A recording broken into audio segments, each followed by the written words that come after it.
नमस्कार दोस्तों, आपके अपने YouTube channel tour with knowledge में मैं सुभाष सिंह आपका स्वागत करता हूं।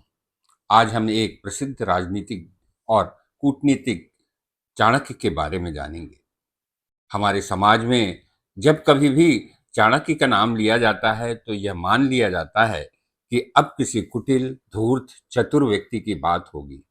किंतु वास्तव में जब आप चाणक्य और चाणक्य नीति के बारे में विस्तृत रूप से पढ़ेंगे तो पाएंगे कि चाणक्य एक बुद्धिमान, अनुशासित, दूरदर्शी, संवेदनशील, भावुक, धार्मिक, आस्तिक, देशभक्त, सत्यवादी, न्यायप्रिय, प्रजाहितैषी राजनीतिज्ञ थे। यह बात अलग है कि उन्हें युद्ध प्रिय था।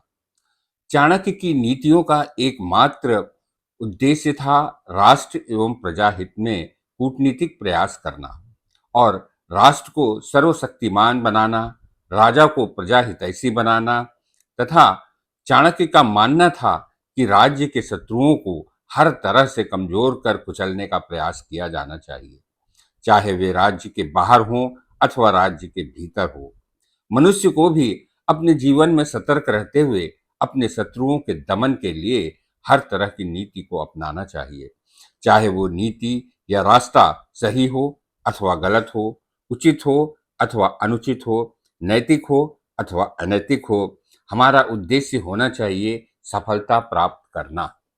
चाणक्य नीति को जानने से पूर्व हमें चाणक्य के बारे में भी जान लेना चाहिए। चाणक्य के समय के बहुत अधिक प्रामाणिक ऐतिहासिक स्रोत उपलब्ध नहीं हैं। इसी कारण चाणक्य के संबंध में विभिन्न इतिहासकारों के अलग अलग मत हैं। उनके जन्म स्थान को लेकर भी अलग अलग मत हैं। कुछ इतिहासकारों का कहना है कि उनका रंग काला था। इस कारण संभवतः वे केरल अथवा कर्नाटक के निवासी रहे होंगे और उनके पिता वहां से काशी आ गए और उनका जन्म काशी में हुआ। कुछ इतिहासकारों का मानना है कि चाणक्य का जन्म आज के चंडीगढ़ में हुआ था, जबकि कुछ का मानना है कि इनका जन्म तक्षशिला में हुआ था और कुछ का मानना है कि इनका जन्म पाटलिपुत्र में हुआ था। जो भी हो, किंतु यह सर्वमान्य है कि चाणक्य का जन्म 370 से 375 ईसा पूर्व के मध्य मगध राज्य में हुआ था और उनकी मृत्यु ईसा पूर्व 283 में लगभग 92 वर्ष की आयु में हुई थी। उनके पिता का नाम चाणक्य था।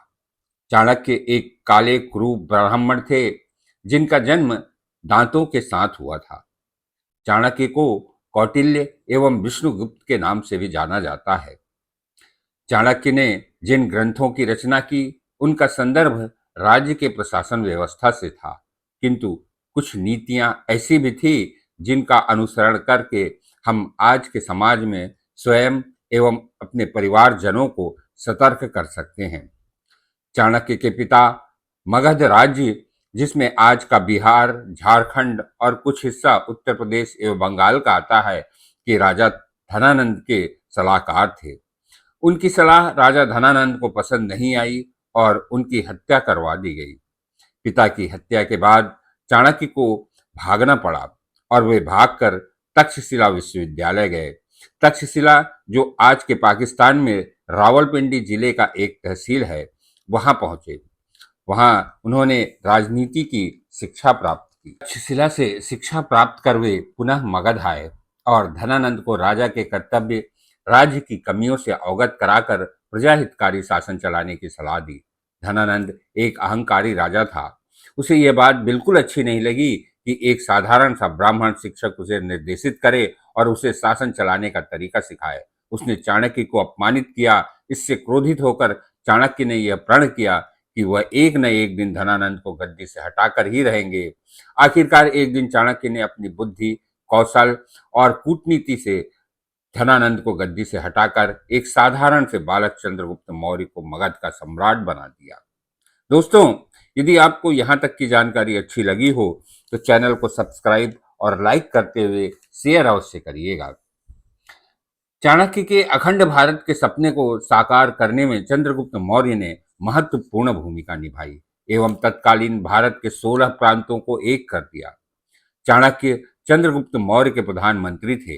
उन्होंने अच्छी शासन व्यवस्था चलाने के लिए अर्थशास्त्र नामक एक ग्रंथ की रचना की, जिसमें 6000 सूत्र हैं, जिसके आधार पर उन्होंने चंद्रगुप्त का मार्गदर्शन किया। सामान्य व्यक्तियों के लिए भी उन्होंने एक ग्रंथ की रचना की, जिसे हम चाणक्य नीति के नाम से जानते हैं। चाणक्य नीति में 17 अध्याय और 335 सूत्र हैं। चाणक्य नीति के हर सूत्र में कोई न कोई शिक्षा प्राप्त होती है। जैसे कि चाणक्य का पहला ही सूत्र है, जिसमें चाणक्य कहते हैं कि किसी भी काम की शुरुआत भगवान का नाम लेकर उनका आशीर्वाद प्राप्त करके करना चाहिए। इससे आपका मनोबल, आत्मविश्वास बढ़ेगा और जब कोई भी कार्य पूर्ण आत्मविश्वास के साथ किया जाता है तो उस कार्य में सफलता की संभावना बहुत अधिक होती है। और इससे इस सूत्र से हमें शिक्षा मिलती है कि जीवन में कोई भी कार्य भगवान का नाम लेकर उन पर विश्वास करके करना चाहिए।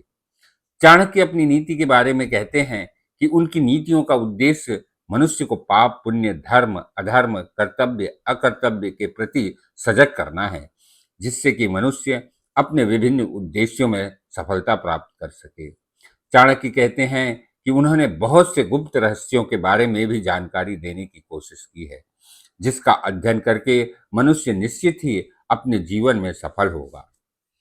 चाणक्य कहते हैं कि मूर्ख व्यक्ति को कभी भी ज्ञान नहीं देना चाहिए, इससे आपके ज्ञान देने की मेहनत व्यर्थ जाएगी।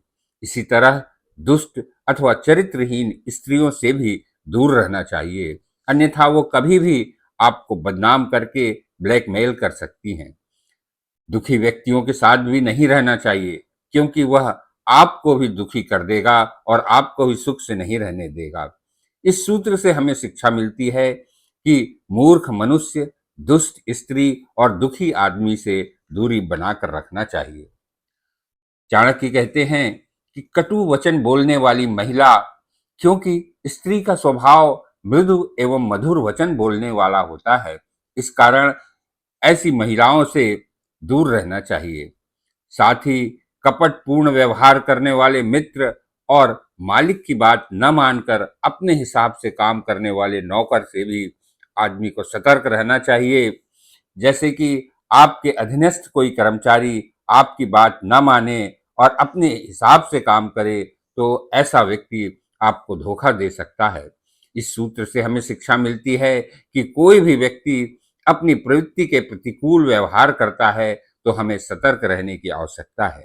चाणक्य कहते हैं कि मनुष्य को धन की बचत अवश्य करनी चाहिए एवं उसकी सुरक्षा भी करनी चाहिए। साथ ही घर की स्त्रियों की भी सुरक्षा करनी चाहिए, किंतु सबसे पहले उसे अपनी सुरक्षा करनी चाहिए, क्योंकि जब वह स्वयं सुरक्षित रहेगा तभी दूसरे की सुरक्षा कर सकेगा। इस सूत्र से हमें शिक्षा मिलती है कि मनुष्य को, पुरुष अथवा स्त्री को सर्वप्रथम अपनी सुरक्षा और ध्यान रखना चाहिए, उसके बाद ही दूसरे के बारे में सोचना चाहिए। मनुष्य को धन का संचय इसलिए करना चाहिए कि धन से मनुष्य का जीवन स्तर अच्छा रहता है, समाज में सम्मान मिलता है। धन आपके प्राणों की रक्षा भी कर सकता है, जैसे अपहरण के मामलों में होता है, किंतु धन हमेशा आपके प्राणों की रक्षा नहीं कर सकता, जैसे कि कश्मीरी पंडितों का उदाहरण हमारे समक्ष है।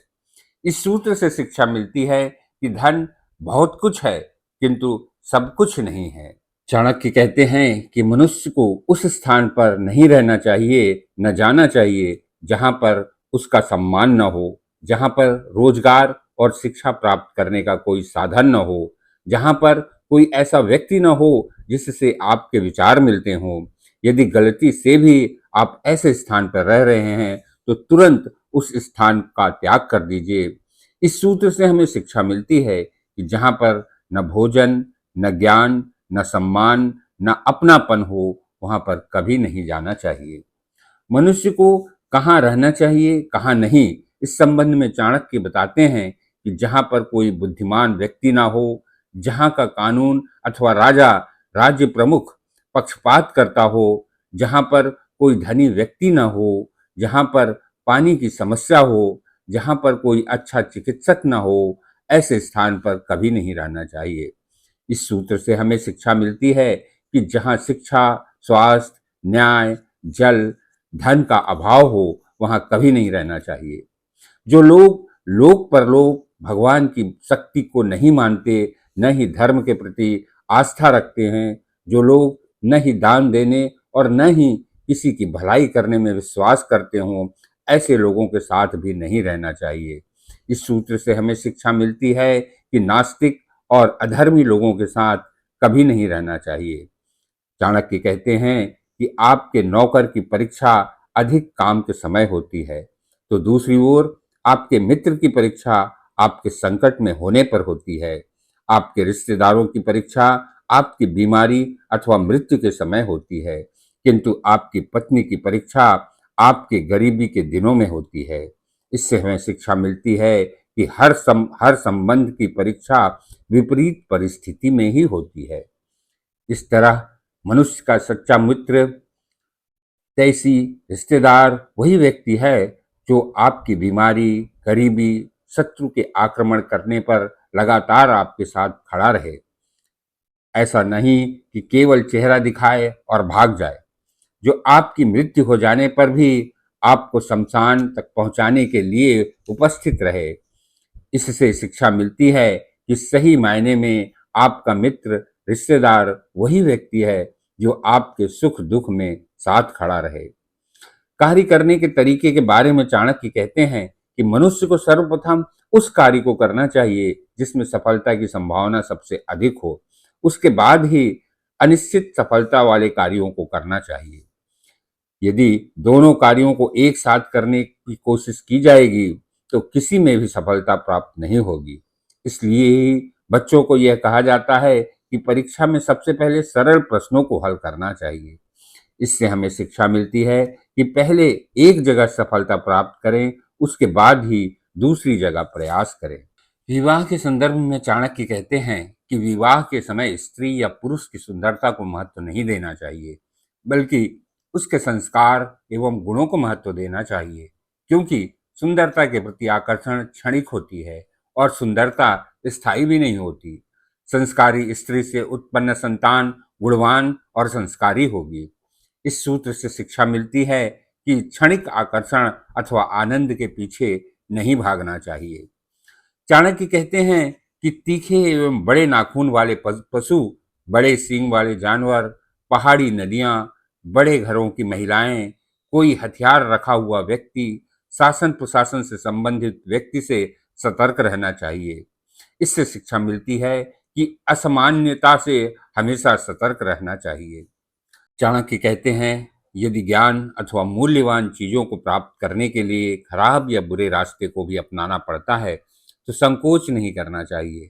जिस तरह स्वर्ण प्राप्त करने के लिए स्वर्ण युक्त पत्थरों को भी संभाल कर रखा जाता है, जिस तरह गुणवान और संस्कारी स्त्री से विवाह करते समय उसके रूप रंग को महत्व नहीं दिया जाता, बल्कि उसके गुणों को महत्व दिया जाता है, उसी तरह ज्ञान प्राप्त करते समय ज्ञान को महत्व देना चाहिए, उसके रास्ते को महत्व नहीं देना चाहिए। स्त्री और पुरुष की तुलना करते हुए चाणक्य यह बताते हैं कि स्त्रियां हर क्षेत्र में पुरुषों पर भारी पड़ती हैं। उनका कहना है कि स्त्रियां पुरुषों की तुलना में 2 गुना भोजन अधिक करती हैं, 4 गुना अधिक शर्माती हैं और 6 गुना अधिक साहसी होती हैं, और स्त्रियों में काम भावना पुरुषों की तुलना में 8 गुना अधिक होती है। इस प्रकार स्त्रियां पुरुषों से श्रेष्ठ होती हैं। शायद इसी कारण सनातन धर्म में हर क्षेत्र में स्त्रियों को सर्वशक्तिमान माना गया है, जैसे कि धन के क्षेत्र में लक्ष्मी, शक्ति के क्षेत्र में दुर्गा और बुद्धि के क्षेत्र में सरस्वती को। इस सूत्र से हमें शिक्षा मिलती है कि स्त्रियां प्रत्येक क्षेत्र में पुरुषों से सर्वश्रेष्ठ हैं। दोस्तों, चाणक्य नीति के प्रथम अध्याय में ही जीवन में ध्यान देने एवं अनुसरण करने योग्य बहुत सी ज्ञानवर्धक जानकारियां हमें मिली हैं। आने वाले वीडियो में मैं और भी अधिक ज्ञानवर्धक जानकारियां देने का प्रयास करूंगा। तब तक के लिए आप सभी को नमस्कार, धन्यवाद।